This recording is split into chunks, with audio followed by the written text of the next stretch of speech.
Frédéric Reynal et son équipe étaient-ils conscients de l'influence qu'aurait leur bébé sur l'industrie du jeu vidéo? Sorti en 1992 sur le système d'exploitation DOS, Alone in the Dark n'est ni plus ni moins que le fondateur d'un genre, en tout cas sous cette forme, le survival horror, dont le succès culminera plusieurs années plus tard grâce à la série Resident Evil, dont le créateur Shinji Mikami niera pendant longtemps la source d'inspiration avant de passer aux aveux.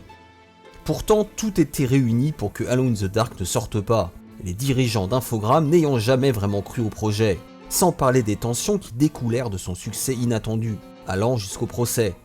Quoi qu'il en soit, le jeu rencontra le succès avec plus de 400 000 exemplaires vendus dans le monde et il récolta de nombreuses distinctions, exemple avec ce test dithyrambique de joystick. Avec ce logiciel, Infogrames signe son produit le plus original et le plus achevé. Comme c'est le cas avec les jeux marquant une étape décisive, on parlera désormais de l'avant et de l'après Alone in the Dark. En complément, je ne résiste pas à l'envie de vous montrer ce petit reportage de MicroKids où Frédéric Reynal lui-même présente son jeu. Vous êtes l'héritière de Jeremy Hartwood qui s'est suicidé dans des conditions mystérieuses dans cette maison. Mais dès que vous avez passé le seuil de la porte, les portes claquent derrière vous et vous vous retrouvez prisonnier de cette maison. Et donc le but du jeu est tout simplement de sortir de cette maison, mais pour cela il va falloir éviter pas mal de monstres, des choses comme ça, et surtout comprendre qu'est-ce qui se passe dans cette maison. Le point fort de Alone in the Dark, ce sont les animations. Oui, les animations réalisées par Didier Chanfray. On a utilisé une technique qui se fait maintenant dans les dessins animés modernes ou dans l'image de synthèse depuis longtemps, qui est le fait de laisser l'ordinateur calculer les positions intermédiaires des images, mais ici, ça se fait en temps réel. C'est une première mondiale. Je le pense, oui, je ne l'ai pas vu dans d'autres jeux vidéo du moins. Et c'est une première française. Tu as 26 ans, comment est-ce qu'on crée à 26 ans un jeu vidéo de cette qualité? Ça fait surtout très longtemps que je programme. Comment ai-je mis la main sur ce jeu? Je ne m'en souviens pas exactement, moi qui ne jouais qu'aux consoles, mais cela procède sans aucun doute de l'achat d'un PC 386 par mon père. Peut-être même qu'il en a été le prescripteur. En revanche, ce qui ne fait aucun doute, c'est que ce fut l'une de mes expériences vidéoludiques les plus marquantes. Et cette réédition 3DO fournit un prétexte parfait pour m'y replonger.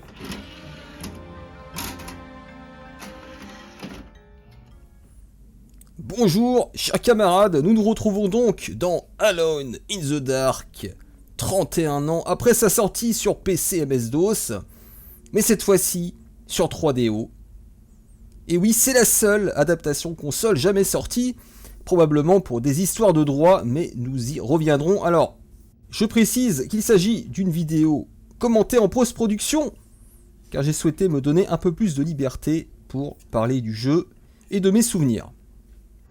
Alors j'évoque très rapidement l'intrigue, elle se déroule dans un vieux manoir en Louisiane, réputé hanté et dont le propriétaire s'est récemment donné la mort. Et donc vous incarnez le détective privé Edward Carnby ou Emily, la nièce du défunt, pour mener l'enquête au sein du manoir.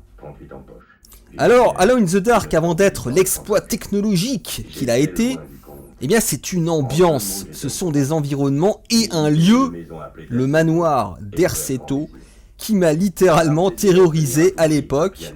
Je rappelle que j'avais 11 ans quand j'y ai joué la première fois, et sachez, instant confession, que je ne l'ai jamais terminé. Je n'ai jamais réussi à finir Alone in the Dark, tout simplement parce que j'avais trop peur. Voilà, ce jeu me foutait littéralement les jetons.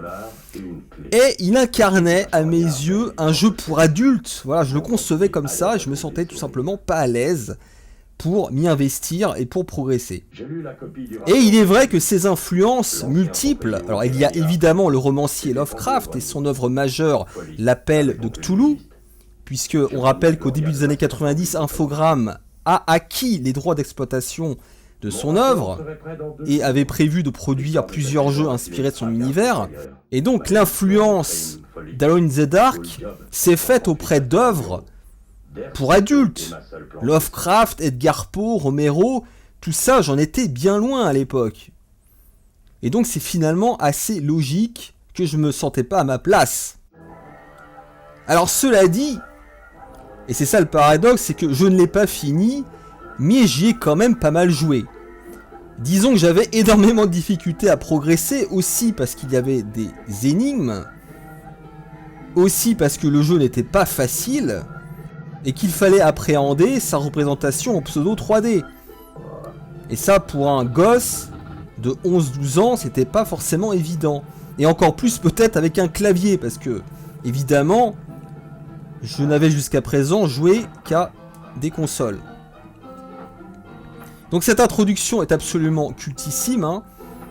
Il y a notamment un plan qu'on va voir très rapidement qui m'a marqué à jamais. Celui où l'on voit un monstre vous observer depuis la fenêtre, vu d'en haut, regardez ça. Un plan culte, littéralement culte, et je pense qu'on l'entend, une ambiance sonore particulièrement travaillée. Et je rappelle qu'en 92, eh bien, je venais d'acquérir la Mega Drive. Et donc, je n'avais absolument pas l'habitude de ce genre de jeu vidéo à l'ambiance cinématographique. C'était vraiment totalement nouveau pour moi. Donc là, on va voir le personnage monter jusqu'au grenier, puisque sa mission à l'origine, ça va être de récupérer un vieux piano dans un grenier. Voilà, ça s'arrête là. C'est ensuite que ça va mal tourner. Donc ça, c'est un plan, c'est une séquence plutôt que l'on peut couper, mais qui permet, je pense, de planter le décor, de planter l'ambiance. Et on va voir donc le héros gravir, marche à marche, le manoir jusqu'au grenier. Alors on le sait, Alone in the Dark est un jeu pionnier dans la façon de représenter des personnages et des objets en 3D dans des environnements précalculés. Donc un procédé qui sera ensuite réexploité par Capcom pour sa série Resident Evil. Mais ce que l'on sait moins, et là c'est un petit peu technique, c'est que c'est le premier jeu à utiliser des séquences d'animation interpolées. Alors qu'est-ce que ça veut dire ?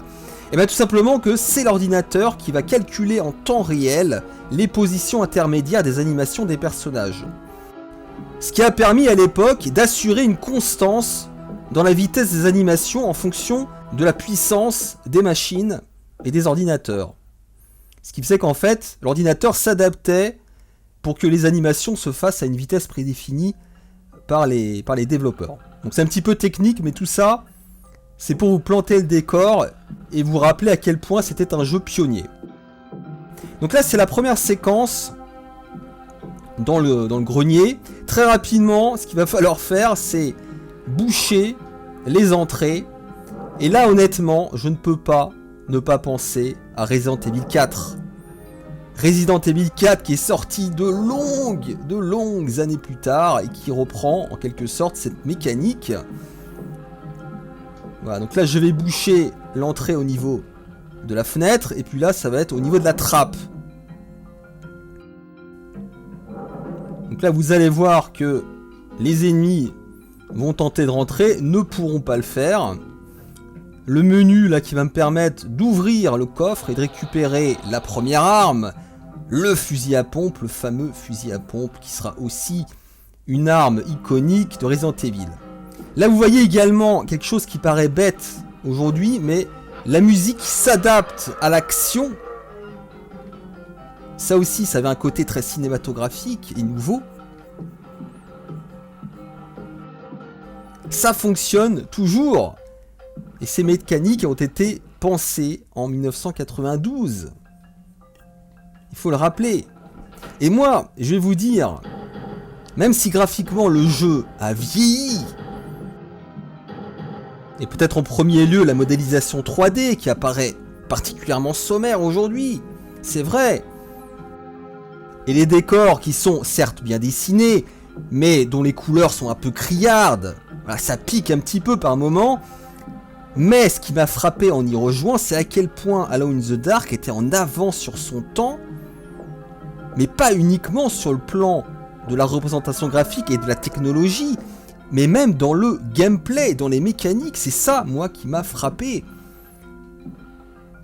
C'est-à-dire ce mélange d'action, de recherche et d'énigmes, les actions à effectuer, les objets à récupérer, à utiliser au bon endroit, les jumpscares. Finalement, entre 1992 et 1996, sortie de Resident Evil, c'est comme si il n'y avait eu aucune évolution du concept. C'est ça qui m'a frappé. Alors, j'irai pas jusqu'à parler de plagiat, mais il est clair que Capcom est allègrement allé piocher dans Alone in the Dark pour concevoir son jeu. C'est indéniable. Franchement. Parce que finalement, le jeu, il se contrôle quasiment de la même façon qu'un Resident Evil. Donc là, c'est une séquence... on va aborder le premier combat. Alors, je le savais, hein, bien sûr. Hein, j'avais regardé un petit let's play pour savoir à peu près où les ennemis allaient apparaître. Et là, vous voyez que dans Alone in the Dark, on avait des armes, bien sûr, mais on pouvait également combattre à main nue. Eh oui. Alors, ça rend les combats assez fastidieux et assez longs, c'est vrai, comme on le voit. Mais ça fonctionne. Ça va dépendre des ennemis, en fait. Il y a les ennemis que l'on pourra combattre à main nue, comme ces espèces de zombies, et il y en a d'autres, ce sera strictement impossible. Enfin, je pense pas que ce soit impossible, mais très difficile et pas recommandable. Mais vous allez voir tout de suite, puisque ensuite, on aura une séquence, mais qui a été quasiment repris telle quelle dans Resident Evil. Et ça, je l'avais oublié. Je parlais des jumpscares, eh bien vous allez voir ça tout de suite.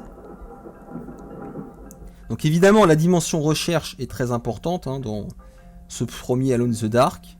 Ne pas hésiter à fouiller les moindres recoins du manoir. On va passer de pièce en pièce. Et là, je vais me diriger vers le guéridon pour récupérer un vase. Et cela va déclencher l'arrivée d'un ennemi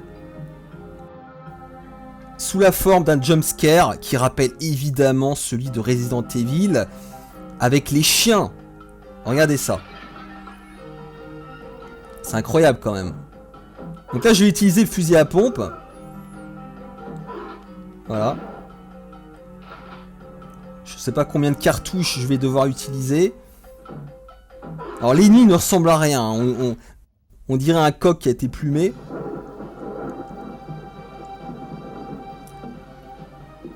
La musique, vous voyez, qui évolue fortement au cours du jeu. Donc là, je vais casser le vase pour pouvoir récupérer une clé. Une clé que je vais pouvoir utiliser pour ouvrir... Alors, je pense que c'est pas encore là, non, ça va être le coffre un petit peu plus loin. Donc là, je vais revenir en arrière. Donc on voit que le jeu n'est pas linéaire, hein, comme dans Resident Evil, bien sûr. Alors surtout ne pas passer au milieu, hein. Il y a évidemment un trou, pour ceux qui connaissent. Donc là je vais pouvoir me diriger vers le secrétaire, récupérer une clé, et là encore une fois ça va déclencher une séquence d'action. Comme quoi aussi, ça je l'avais oublié, à quel point il y a de l'action dans Alone in the Dark, hein. Certes le rythme est lent, est assez pépère, c'est vrai, mais il y a quand même assez d'action. Mine de rien, je trouve que l'équilibre est assez bien trouvé. Donc là, j'étais en train de chercher la fonction combattre. Alors les menus, oui, sont un petit peu désuets, c'est vrai. Ça, sur ce plan-là, Resident Evil a optimisé la formule.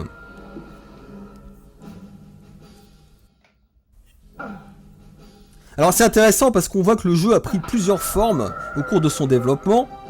Et que plusieurs titres étaient envisagés. Donc, dans Micro Kids par exemple, il avait été présenté en preview sous le titre de Scream in the Dark. Scream in the Dark.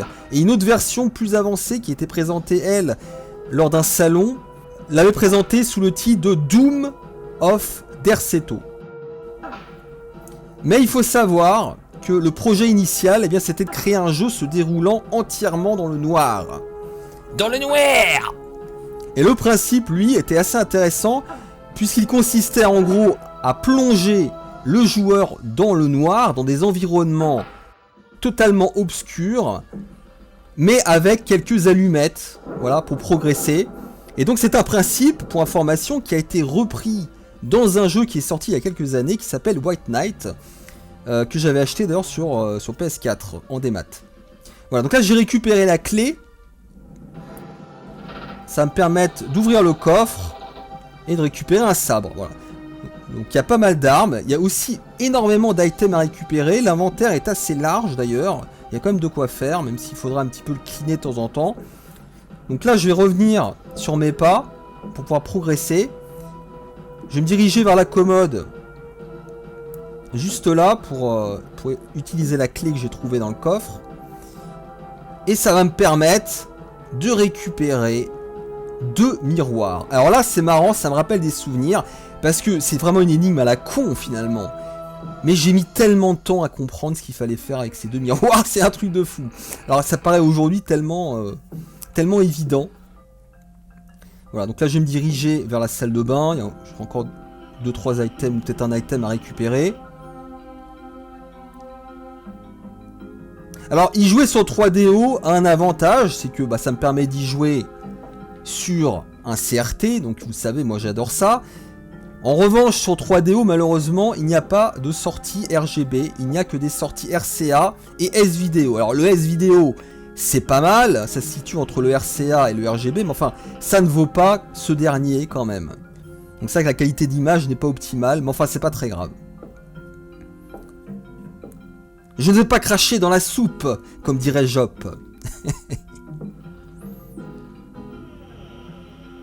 Voilà, donc là, je vais me diriger vers l'escalier. L'escalier, en fait, qui est bloqué par 2 monstres jumelles. Alors, c'est une énigme qui est évidemment inspirée de la légende de Persée, de la mythologie grecque, hein, avec ce miroir qui réfléchit l'image des Gorgognes. Voilà, pour ceux qui savent. Mais bon, ça, à l'époque, je n'avais pas compris, quoi. Enfin, bon. Après, c'était pas forcément évident, mais il suffisait de placer les 2 miroirs, en fait, de chaque côté de la pièce. Et ça me permet de descendre et de progresser dans le jeu. Alors, j'en ai parlé rapidement en introduction, mais Frédéric Reynal, lui, travaillait sur un projet indépendant, en parallèle du projet naissant d'Alone in the Dark, un projet de moteur 3D, mais sachez qu'il a dû batailler au sein d'Infogrames pour récupérer le projet et exploiter sa technologie. Parce qu'apparemment les dirigeants et un certain Bruno Bonnell en tête n'y croyaient pas. Ils ne croyaient pas à cette technologie, à cette représentation. Et donc c'est après s'être acharné à peaufiner le projet qu'il a finalement été placé à la tête d'Alone in the Dark, accompagné d'une équipe. Et ils ont, semble-t-il, développé le jeu assez rapidement. Ça n'a pas traîné. Voilà, donc là, ici, faire très attention à ne pas toucher le fantôme, parce que sinon il va se réveiller et vous tuer en un seul coup. Il va vous instant kill, comme on dit en anglais. Donc, surtout, déplacez-vous avec précaution. La musique qui s'arrête d'un coup, voilà, qui permet de profiter de la qualité des bruitages aussi, hein, franchement. Ah, qu'est-ce qu'on peut dire d'autre sur Alone in the Dark? Parce que Alone in the Dark, c'est un jeu, mais ce sont aussi des dramas qui feraient passer ceux du YouTube Game pour des chamailleries.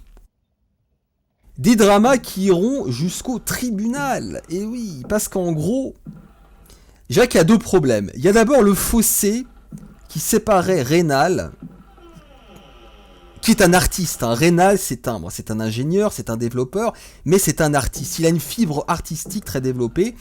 Et l'équipe dirigeante d'Infogrames, qui en avait strictement rien à foutre. Elle, ce qui l'intéressait, c'était de vendre des jeux. Et donc, ces tensions qui préexistaient à la création d'Alone in the Dark, se sont cristallisées, finalement, devant le succès du jeu.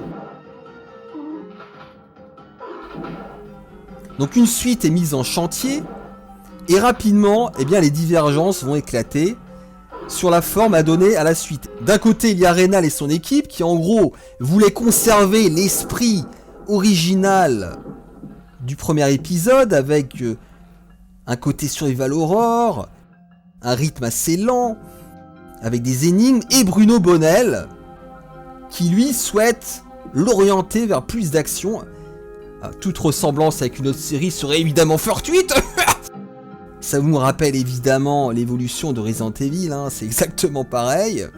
Et du coup, une partie de l'équipe va quitter Infogrames pour fonder ce qui va devenir Adeline Software, bien sûr, un autre studio majeur français.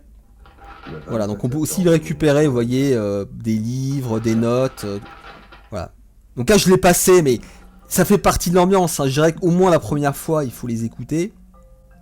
Donc bref, tout ça pour dire que divergence statistique, divergence stratégique, mais plus grave, une suite donc est développée en l'absence de Reynal et de son équipe, mais Infogrames en a profité pour récupérer des assets de l'ancien projet, et surtout, ce qui va aboutir à cette attaque en justice, Reynal n'est pas mentionné dans les crédits d'Alone in the Dark. Il faut savoir que Bruno Bonnell l'avait empêché de mentionner son nom dans les crédits, en prétextant que c'était une œuvre collective et que il n'y avait pas de raison qu'il soit mis en avant. Mais surtout, ça l'empêchait de prétendre à des droits d'auteur. C'est ça, surtout le problème. Et donc en 2006, Frédéric Reynal va signer Infogrames / Atari pour violation du droit d'auteur. Je crois que c'est d'ailleurs à l'occasion de la sortie du film Alone in the Dark, qui est une grosse daube, enfin bon, soit dit en passant. Et il finira par gagner. Donc on le voit vraiment, le jeu a connu le succès critique, le succès commercial, mais dans les coulisses, franchement, l'ambiance n'était pas au beau fixe, et disons-le, l'environnement de travail avait l'air bien pourri, quoi. Ça, faut pas tourner autour du pot. Faut pas tourner autour du pot. Alors Bruno Bonnell, c'est vrai qu'il passe pour le méchant aujourd'hui, mais je pense que c'est à juste titre. Franchement, ce type a l'air méprisable. D'ailleurs, j'avais regardé une vidéo. Il faut savoir qu'Alone in the Dark a gagné le Tilt d'or en 1992 et c'est Bruno Bonnell, seul, qui est allé récupérer le prix, qui a fait un discours sans mentionner une seule fois l'équipe d'Infogrames et évidemment Frédéric Reynal en premier lieu. Comme s'il s'était attribué l'entièreté du succès et du projet. Voilà. Donc chacun jugera de la moralité de Bruno Bonnell, voilà, qui est aujourd'hui, soit dit en passant, un homme politique et membre du parti de la majorité présidentielle, Renaissance. Voilà. Je pense que tout est dit. La boucle est bouclée en quelque sorte. Faut-il en rajouter sur le personnage? Bon allez, revenons-en au jeu. Revenons-en au jeu, je m'égare.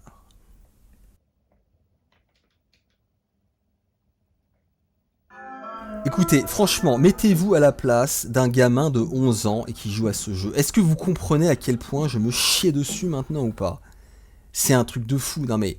Déjà que Resident Evil, bon j'y avais joué, je sais plus 5 ans après, j'étais pas spécialement à l'aise. Bon, j'ai quand même réussi à le finir, ça va, calmez-vous.